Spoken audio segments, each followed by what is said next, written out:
Сәлеметсіздер ме, құрметті оқушылар? Сіздермен кездескеніме өте қуаныштымын. Бүгінгі сабағымыздың тақырыбы Бердібек Соқпақбаев «Менің атым Қожа» повесінен үзінді. Сенім арту. Сабағымыздың мақсаты кейіпкерлер портреті мен іс-әрекет арқылы образын ашу, шығармадағы екі нәрсені салыстыра және қарама-қарсы суреттеулерді табу. Ең әуелі анықтама бұрышына назар аударалық. Портрет. Портрет бұл адамды бейнелеу. Портретте адамның бойы, кескін келбеті, отырған қалпы немесе бет пішіні ғана бейнеленуі мүмкін. Осы көріністің бәрі портрет деп аталады. Оқушылар, мына суреттен көріп отырғандай қожаның портретін елестетсеңіздер болады. Және мына тапсырманы орындауға назар аударайық. Шығармадағы басты кейіпкер қожаның портретін сипаттайтын сөз тіркестері мен сөйлемдерді тауып жазу. Шығарма негізінде кейіпкердің маңызды үш іс-әрекетін анықтау. Басты кейіпкеріміз ол қожа, және осы қожаның кескін келбетін жазу, яғни портретін. Және кейіпкердің маңызды үш әрекетін анықтау. Сіздерге тапсырма болып беріледі. Кейіпкер портретіне қатысты сөз тіркестер мен сөйлемдерді тауып жазып, маңызды үш әрекетті анықтауға балалар уақыт беріледі. Ойланып, дәптерімізге жауабын жазайық.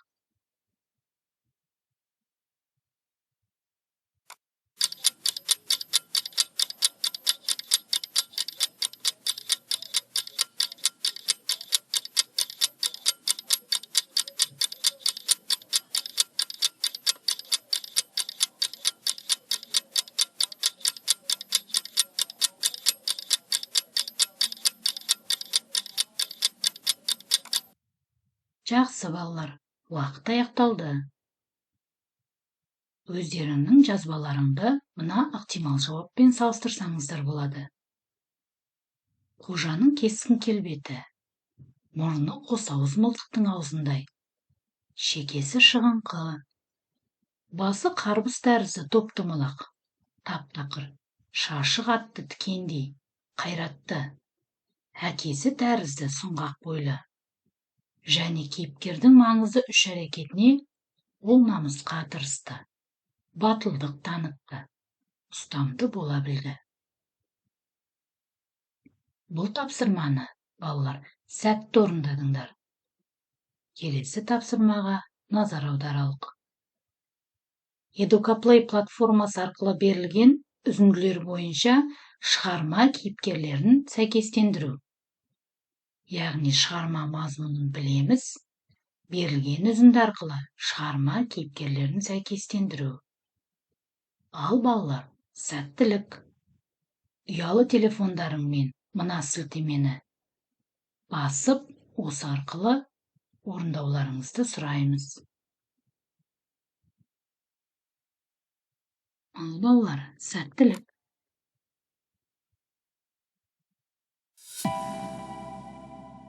Қожа.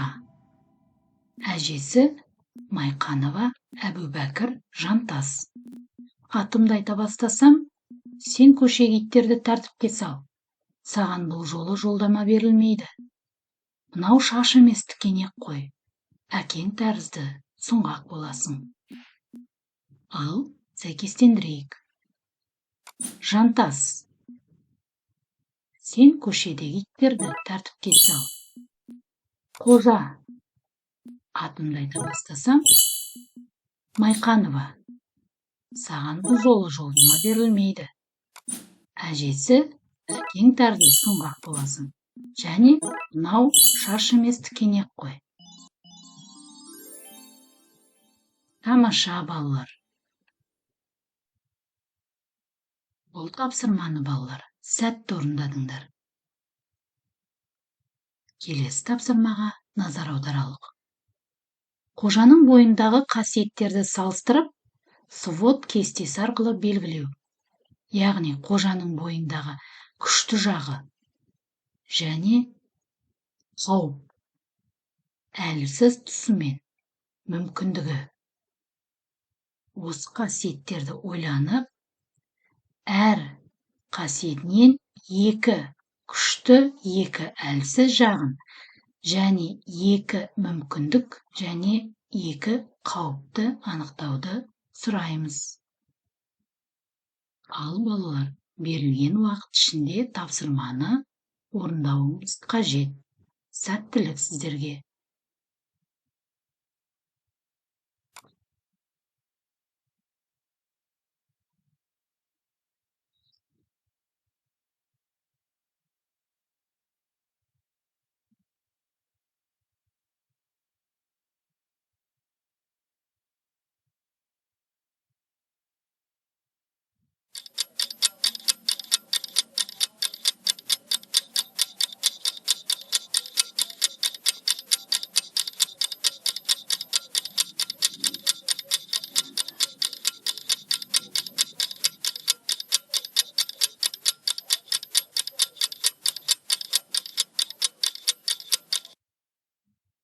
Уақыт аяқталды балалар. Ал жауаптарыңды мына ықтимал жауаппен салыстыруларыңызды сұраймын. Қожаның бойындағы күшті жақ. Ол қожа әділетсіздікке төзе алмайды, дұрыс жолды іздеуге тырысады. Кейбір қателіктерін түсініп, өз-өзін түзетуге тырысады. Және әлсіз тұсы. Бұл мұғалімдердің ескертулеріне мән бермей, кейде тәртіп бұзады. Өзін батыр, ерекше адам ретінде көрсетуге тырысады. Осыдан бізде қожа өз қателіктерін түсініп, түзелуге тырысады. Бұл оның жақсы азамат болуға мүмкіндігі бар екенін көрсетеді. Және қожа қиындықтардан қорықпайды. Бұл оны алдағы өмірінде табысқа жетелейтін маңызды қасиет болып табылады. Және қауіп, дұрыс бағыт берілмесе, ол жаман адамдардың ықпалына еріп кетуі мүмкін. Кейде өзін түзелмейтін бұзық деп ойлап, өзіне деген сенімділігін жоғалтуы мүмкін. Жақсы балалар, тапсырманы сәтті орындадыңдар. Келесі тапсырмаға назар аударайық. Сенімділігін жоғалтуы мүмкін деген тіркес бойынша балалар, сіздерге мына сұрақтарды негізге ала отырып, ойымызды 4 сөйлеммен жеткізу. Сенім деген сөзді қалай түсінесіз? Және сіздің ойыңызша қожаға сенім артуға бола ма? Сіздер тақырып туралы өз ойларыңызды жазып, тақырыпты түсіну сөйлемін жазу, өз көзқарасына шығармадан дәлел келтіре алу және тақырып бойынша қорытынды жасай алуларыңыз қажет. Ал сәттілік! Уақыт берілді.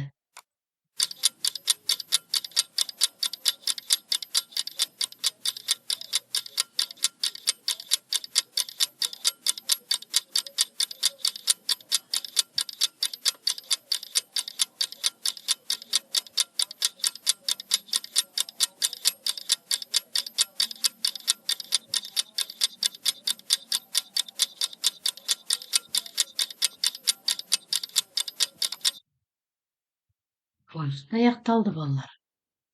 Тамаша. Қана жауабымызды салыстырып тексерейік. Менің ойымша, сенім адам бойындағы ең құнды қасиет. Себебі оны мен былай түсінемін. Сенімді адам болу жауапкершілікті сезінеді және орындай біледі. Оны мен мына фактілермен, мысалдармен дәлелдей аламын. Қожа анасының, ұстаздарының сенімінен шығып, үміттерін ақтай білді. Сондықтан қожаға сенім артуға әбден болады. Осыған байланысты мен мынандай қорытындыға келдім. Сенім үміттің мұраты, жақсылықтың құралы болғанда, ұлы мақсаттарға жеткізеді. Жақсы балалар, тапсырманы сәтті орындадық. Келесі тапсырма бейне тапсырма. Майқанов апай сіздерге тапсырма дайындады. Ал тыңдайық, қандай тапсырма екен? Оқушылар, сабағымыз өз мәресіне жетті. Повесть желісінен қандай ұлттық құндылықтың түрлерін көре алдыңдар? Ал балалар, қандай ұлттық құндылықтың түрлерін көре алдыңдар дейді. Ойланайық. Уақыт беріледі.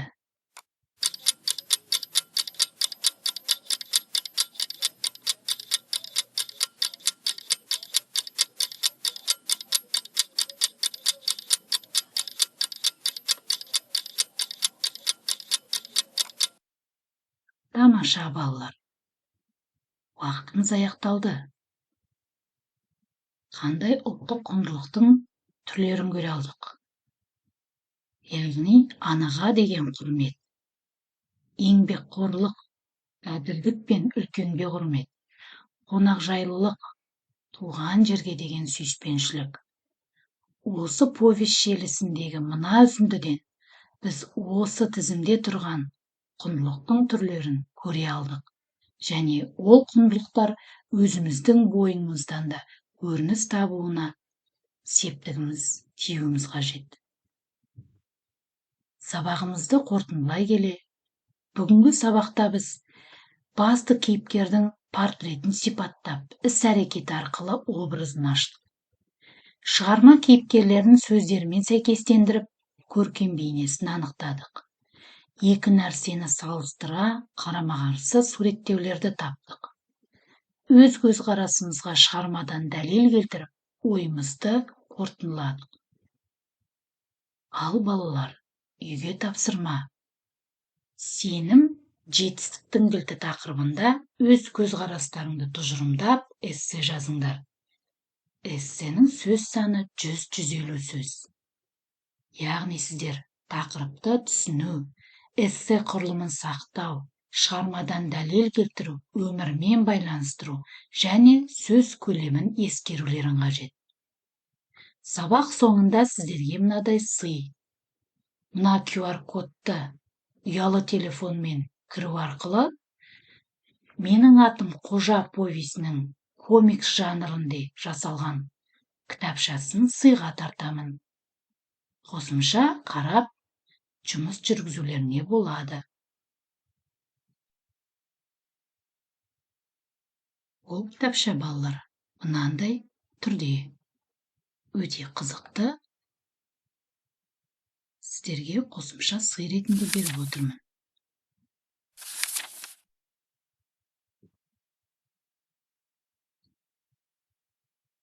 Және балалар, бүгінгі сабаққа кері байланыс ретінде сіздерге мына QR кодтан өту арқылы сабаққа кері байланыс берулеріңізді сұраймын.